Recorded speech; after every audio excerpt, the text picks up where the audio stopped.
Hello, everybody. Good evening, and welcome back to Fashion Brand Decoded by Fashfied, the Thebe Magugu edition. And last week, we had a very interesting run with the Hanifa edition, and this week we're going straight right into the next, like we're keeping up with the fire, right? So, after Hanifa, who's next, and what's the next lesson? So today we're going to look at Thebe Magugu, right? Um, what does it take for an African fashion brand to win global recognition without leaving home? Now, you may be thinking, and this is a theoretical question now, is it possible? Is it not possible? But let me tell you something. This is actually the Thebe Magugu story. And I want you to sit tight because there's a lot to uncover from this story, right? Anyway, I introduced myself again. Last week I didn't do that, but I assumed you already know me. But this week I'll do that, right? My name is Esther Bankyu. I am the founder of Fashfied Studios, and this is Decoded by Fashfied Studios. Now, this is where we go beneath all the seams, beyond all the hyper things that you see on the internet, Instagram, and all of that to decode strategy, structure, and souls behind Africa's most powerful fashion brands. And today, we are decoding Thebe Magugu. Now, he was the first African designer to win the LVMH prize at the young age of 26, beating over 1,700 applicants from all over 100 countries. So you see, my friends, in case you thought that win was just another luck or maybe he was just talented, you see that even me too, I took a deep breath. I'd like to burst that bubble to highlight that Magugu had a strategic positioning and a cultural clarity, So by the end of this episode, you walk away with five implementable strategies that will prove to you that you probably don't need to move to Paris or to London to build an internationally recognized fashion brand. You just need to know who you are and build from there. That is the Thebe Magugu story. So let's decode. All right. So let's go all the way to the beginning, right? Let's start from the moment that changed everything, right? Um, in 2012, a young man from Kimberley, South Africa, applied to Central St. Martin in London. And that's like the dream fashion school, the golden ticket that will take him out of South Africa to a fashion capital of the world to learn fashion. And guess what? He was rejected. Yes, that man was Thebe Magugu. Now, instead of letting that rejection to define him, this was such a huge deal for him, right? If he had gotten the scholarship, that was going to be a very great move for his own fashion brand. But guess what? He was denied. And so he didn't allow that rejection to define who he was. Rather, it allowed that rejection to redirect him. And so what did he do? He registered and went into the London International School of Fashion in Johannesburg. Not Paris, not London, in South Africa. Now, here's what is critical. Being rejected from CSM forced him to stay close to the very thing that became his superpower, and that was his culture. Now, proximity to your roots might at the beginning feel like a limitation, but it can never be. It can be your competitive advantage if you know how to use it well. So while other designers were chasing European aesthetics, Thebe was studying the Black Sash women, women's resistance movement, the Twana beadwork and craft. He was learning about South Africa apartheid story. He was learning about the matriarchs in his own family. And so this is one lesson I would like you to leave here with. Your constraints can become your biggest content. He couldn't study abroad, and so he studied deeply at home. And that depth became his cultural authority. And that is what made him impossible to ignore. So, your number one action step for this week is audit your cultural assets, guys. Yes, this week I want you to look at maybe three cultural references from your heritage that most people don't really know. It's always interesting to learn about other cultures, especially if nobody has done that before. Can you be the pioneer of that cultural movement and just tell us something about it through your collection? So, I said, your action for this week first, get us three cultural references from your heritage that most people don't really know about. Or it could be three stories from your family or your community that shaped how you see the world. Or maybe three visual elements. So it could be the textiles, it could be the colors, it could be like a symbol that is unique to your own region in Africa, right? And the answers you put down can become your brand's competitive advantage because most Western fashion capitals are saturated. We're looking for fresh stuff. So, you see that your authenticity, right? That your African narrative, that your regional thing, that's rare. A lot of people have not heard about it. So, can you tell us about it? Can you find a way to introduce it into your collections? Because rarity creates a value. And you know that thing about exclusivity, everybody wants in. So Tebe discovered that he needed to stay in South Africa and get the clarity he need, not necessarily in London. And so that clarity became his currency. Now, um, thank you everyone for joining. If you want to say anything in the comments, I'll be reading the comments. I'm seeing the comments. You can keep the comments coming in. And so we'll move quickly to the second part of this decode, and that is storytelling as a strategy, right? Now, let's talk about how Tebe turned his culture into collections. Now, if you know, most designers create fashion and, Tebe creates fashion documentaries. While every other person was busy creating fashion pieces, he said, you know what? Let me go deeper. Let me document fashion. And so, what did he do?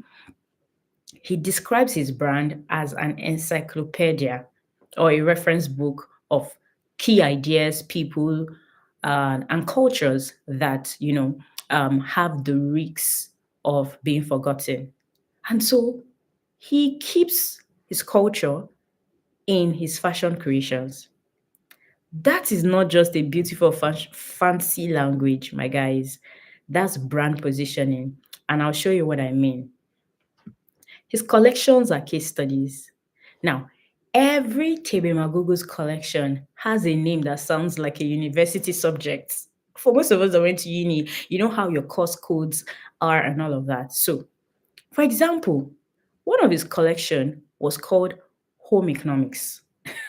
Yes, and that explored the domestic labor and the roles of women in his society.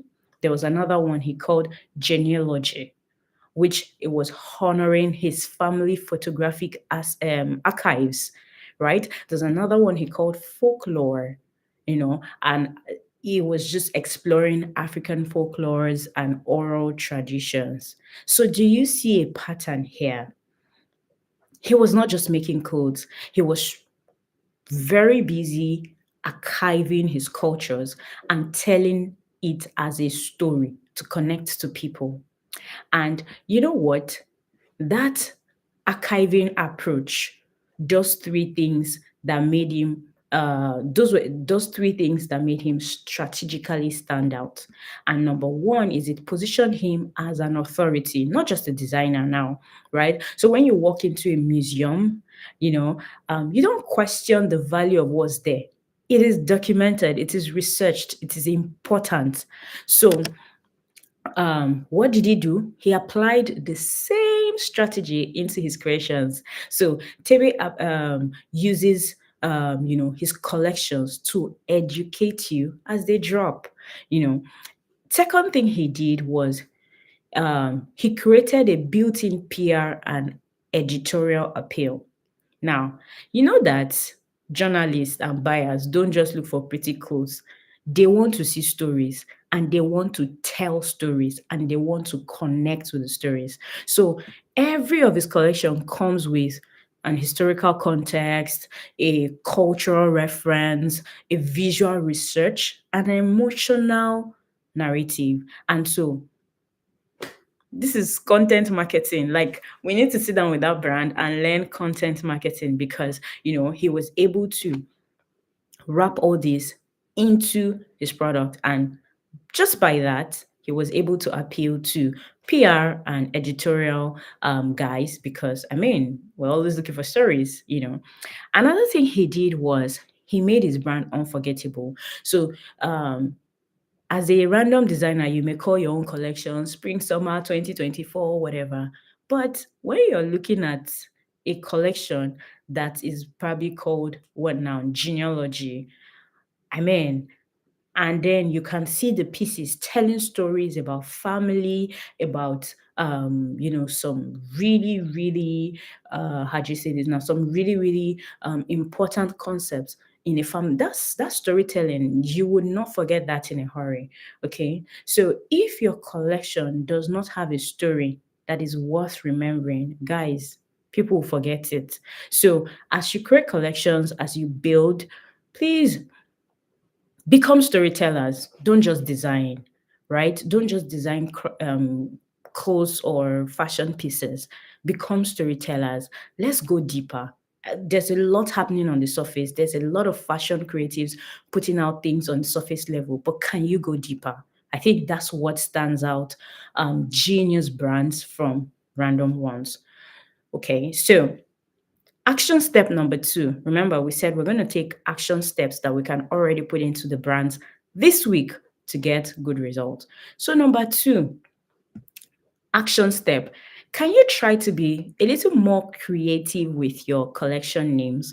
I mean, we said that Tebe was naming his collections like books, right? Like university subjects. So, can you creatively name your collections in such a way that it'll be very difficult for people to forget? So, stop naming by seasons and start naming meaningfully. Like go deeper, research deeply, find references from books, from images, from interviews, like look into history and find names that would tell stories, connect with people, and make your collections or drops impossible to forget. Okay. And Tofumi says storytelling is definitely a must in the creative industry. I totally, totally, totally agree with you. Okay, thank you, Tofumi.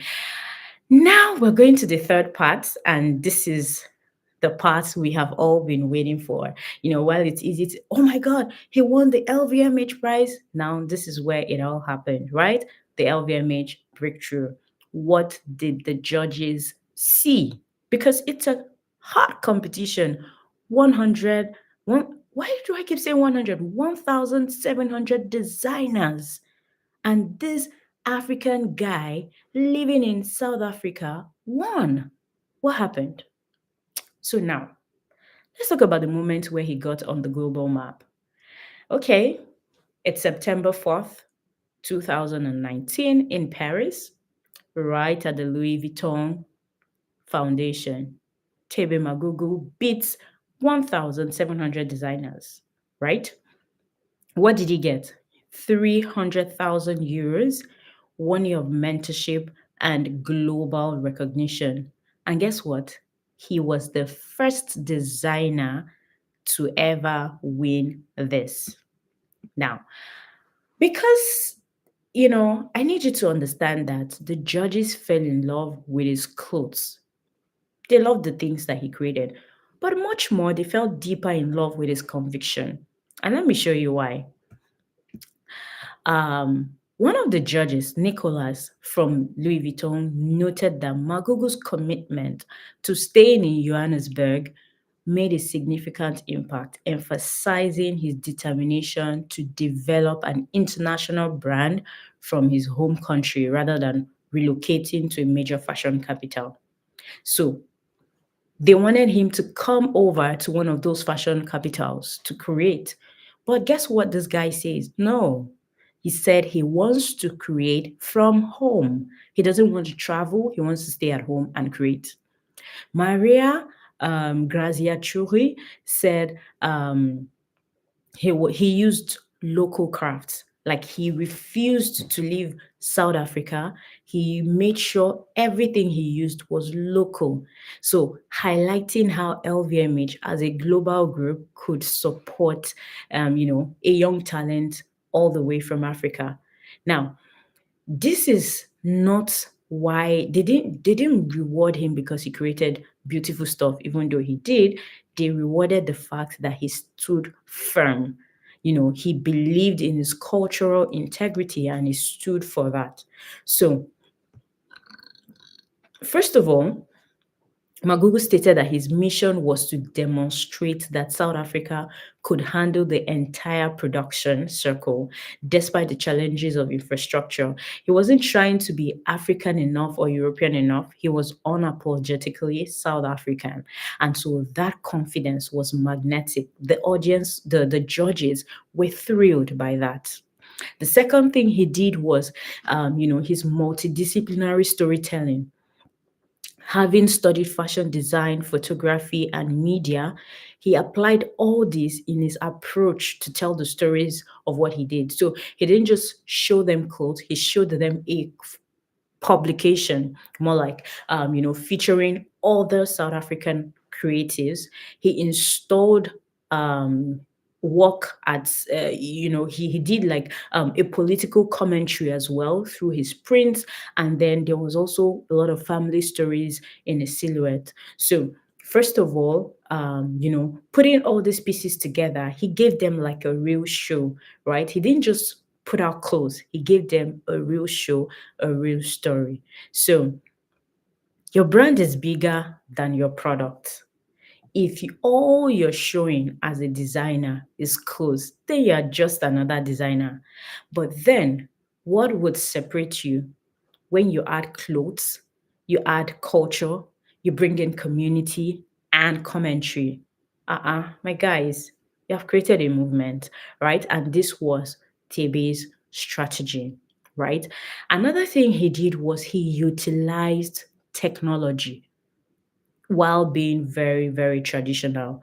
And this is a detail a lot of African designers miss out on. You know, he was able to incorporate microchip in every garment that he created using an app. And so this displays all the details of the fabrication, the pictures of everyone who worked on it, and the story behind the collection. And that was surely very innovative. And it also had like a very deeper meaning, tackling the transparency issue that we have in the fashion industry. And so that was all part of his brand story. So every garment he put out there became a potential portal for his process. And so now let me ask you something.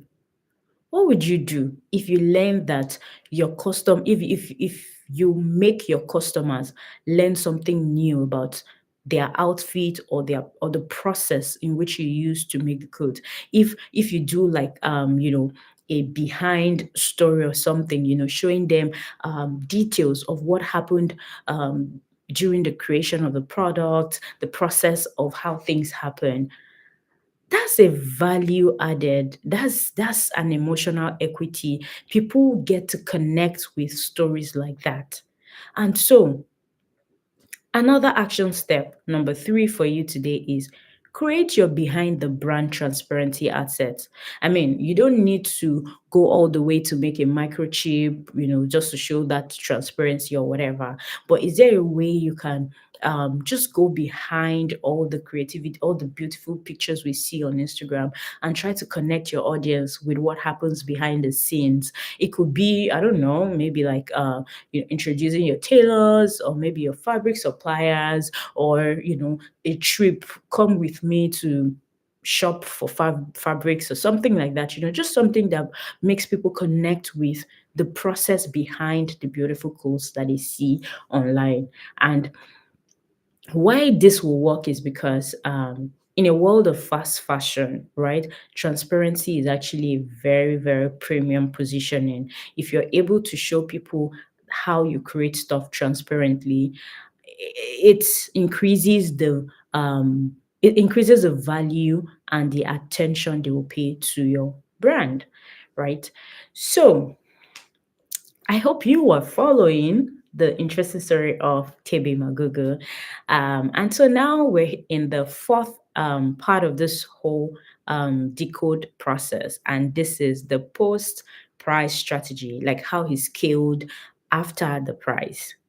Now, as I mentioned earlier, he won the prize, and this could have just been the point where it could have destroyed his brand. Because think about sudden global attention, a whole whooping 300,000 euros, and every buyer is already calling, hello, want to stock your product? There's press everywhere.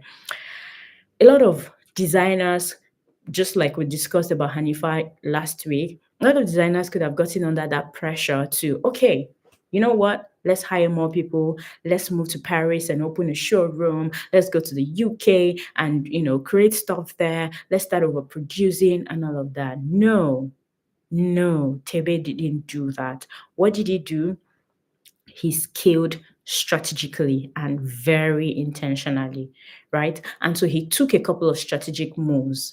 The first thing he did was he invested into a foundation. Now, what did he do? He planned to use that money for a studio space, employing more artisans in South Africa. And, he did that. He didn't do another runway show. He didn't create like a gigantic brand campaign or something like that. What did he do? He created infrastructure. Why? Because he knew that when all the visibility that came with him winning that prize goes, infrastructure is going to be permanent. So all that paparazzi, all that buzz would go down. But his studio, the lights have to be on. His artisans, they have to be on ground too. So what did he do? He channeled his resources to make sure that the things that mattered the most were structured.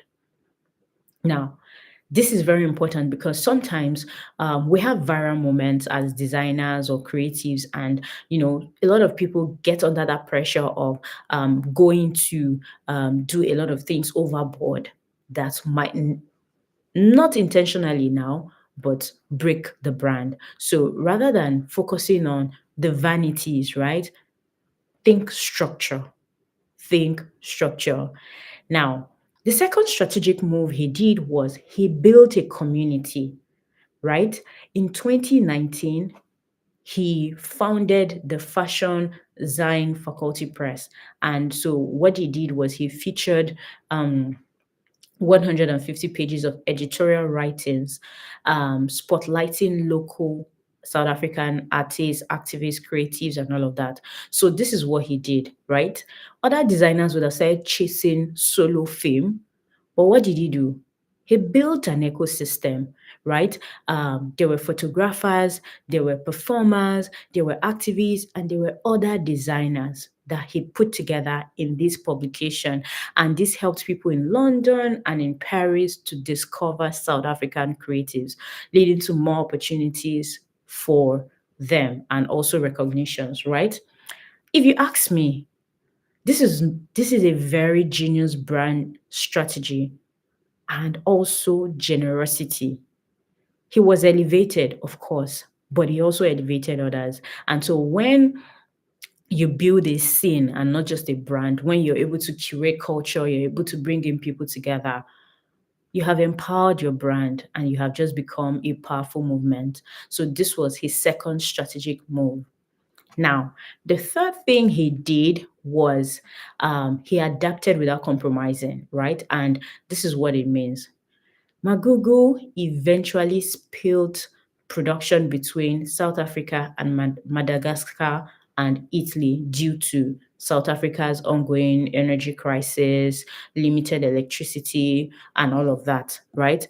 He wanted to keep everything done in South Africa, but the reality of things forced him to move to other places. And guess what? He adapted. Instead of seeing this as a failure, he refined it. And also, this helped him move his international shipping operations to France to reduce all the costs and improve delivery times. So the fifth lesson here from his story is the fact that integrity should not always be rigid, right? It shows that you should just know your principles, which ones are non-negotiables and which one can evolve with time, right? So his non-negotiables were his cultural storytelling, the South African design perspective, and the local talent collaboration that he started.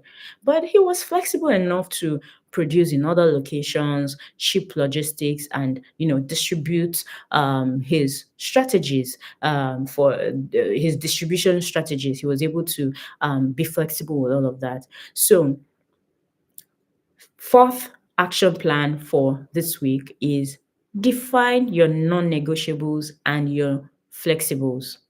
This week, just create those two lists, right? What are the things that we will never compromise on as a brand? And what are some things that we're able to be flexible about as the brand grows? Are you saying that for non-negotiables, we'll make sure that all our products are finished neatly? A clothes that is not well finished will never leave our factory. Are you saying that, okay, we're going to feature local models? Are you saying we're going to tell cultural stories? If these are your non-negotiables, you have to stick to them, because at the end of the day, they will work together to become your brand. And then for the things that you're able to be flexible about, make sure that you're flexible about them and you don't see them as failures in such a way, right? This kind of clarity will always protect your brand and identity, and also allow you to scale sustainably. Now, we come to the final part of this decode, and that is the global collaborations. That's partnerships to amplify the Thebe Magugu brand, right? So, after the prize, Magugu collaborated with major fashion houses including Dior, Factory, Valentino, and Adidas. Now, I want you to know that these partnerships were not random. As the winner of the LVMH prize, he could have just been everywhere, collaborating with A today, collaborating with B tomorrow, and he's just everywhere. But no, he didn't do that. He was very, very strategic with his collaborations. And let's explore a few of them. For example, the Geo collaboration, right?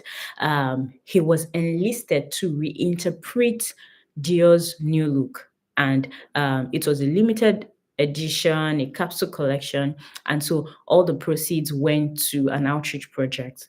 Now, what did that do to his brand? It positioned him as someone who could dialogue with luxury heritage houses as an equal, not just a student, right? And so that was a very great one for his brand. Another collaboration we can explore is the one he did with AZ Factory. He was the first guest Amigos designers for AZ Factory, and so the brand collaboration. The collaboration asks, what if Africa was a birthplace of couture, right? And so placing Africa as at the center of luxury fashion conversations. And so, what did that do to him?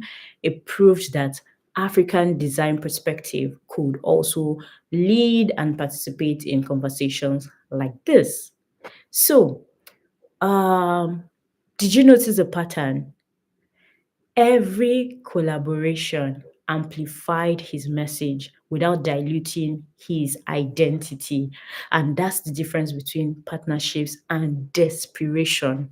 He could have just been everywhere, but he decided to be selective about the kind of partnerships that he worked with. And we saw the results. We see where he is right now, right? So the fifth action step for you today is to create your dream collaboration strategy. What brands do you want to work with? Create the three brands, like list them. Do they align with your values? They are not just aesthetics now. Do they align with your values?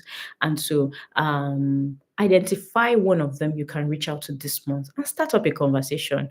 You're not begging, you're proposing value and see yourself as somebody valuable. So when you approach them from that mindset, it changes everything. And they would also see you as somebody who has value to offer. You're not begging, remember? You're offering value. So create your dream collaboration list this week. Okay, now we're going to look at the Magugu house. That's a fashion house, right? From the brand to the institution. Now, so we're going to end with what he did to prove that Thebe was not just building his brand, but also a legacy. Now, last year, the May of 2024, Magugu opened his first retail store. Now, Magugu, he called it Magugu House, and it was a very huge 32,000 square foot plot in Johannesburg. He transformed a major English manor that served as his flagship retail space, an art gallery, a cultural programming venue. Now, this place features a showroom, a reading room, and two micro art galleries where fashion dialogues with visual installations all happen. And it was featured in the Times Magazine as the world's greatest place. So now, did you see that? He didn't just come to open a store, he wanted to open a cultural destination. So Naomi Campbell described this place as a revolutionary, right? Like part store, part cultural hub, spotlighting other creatives through exhibitions and panels. So this here, if you ask me, is the ultimate strategy. When your brand becomes a place, it becomes permanent because people will always visit stores. But you know what? They would pilgrimage to institutions, and that's what he has built for himself in South Africa. All right. So before we wrap this episode of the Fashion Brand Decoded, I want you to sit with these questions like, what rejections have you had that you're letting to define you? You know, they could have just been a redirection, as we see in the Magugu story. So think about it. Where am I right now? What kind of rejections am I facing that is making me feel like, a failure? And try to see how it is redirection in disguise and find the way and follow, right? Second thing I want you to think about is, what cultural story am I sitting on? Thinking it's probably not too big enough or it cannot change anything, while it might actually be what sets you apart in the industry. So think about it. What cultural story am I sitting on, and how can I expand it and blow it out to the world? The third thing I want you to think about is, what would change if you see your brand, you know, not as a business, but as an archive, as a document, that you can preserve for the future, for years to come, right?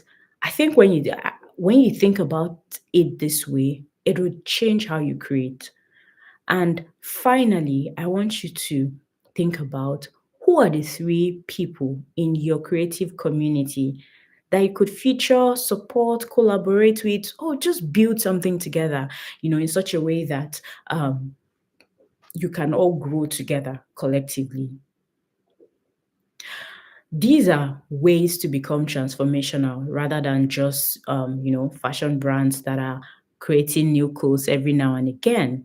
So uh, to wrap up this conversation, I think from the story of the Thebe Magugu, we just learned that you don't need Paris or London or New York to validate you. You need your story that is so clear and powerful. And once you're able to clarify, Paris will come to you. So you don't need to abandon your roots. You just need to dig deeper into them to find out what are the golds that lie in there and bring them out. Because to be honest, people are waiting to see them, you know. And yeah, so uh, whether you're in Johannesburg or you're in London or you're in Lagos, Nairobi, your perspective should not be limited by where you are. Let it be your competitive advantage, and use it in such a way that it would make you different in the market. So, again, quick recap: 5 action steps for this week. Audit your cultural assets. I said that. Name your collections like, a document, something you want to document, something you want to keep. Create your transparency assets. Define your non negotiables and your flexibles for your brand. And finally, create your collaboration dream strategy of potential partners you want to um, grow with, and reach out. What's the worst that can happen? They'll say no. And then you move to the next one. Yeah, that's how it works. Right. So that's it for today. The Thebe Magugu story. I hope this has been worth your time. Thank you to everybody that's joined, the ones that have left comments. Thank you very much. And now I'd say to you, go and build something that will make the world come to you. Thank you.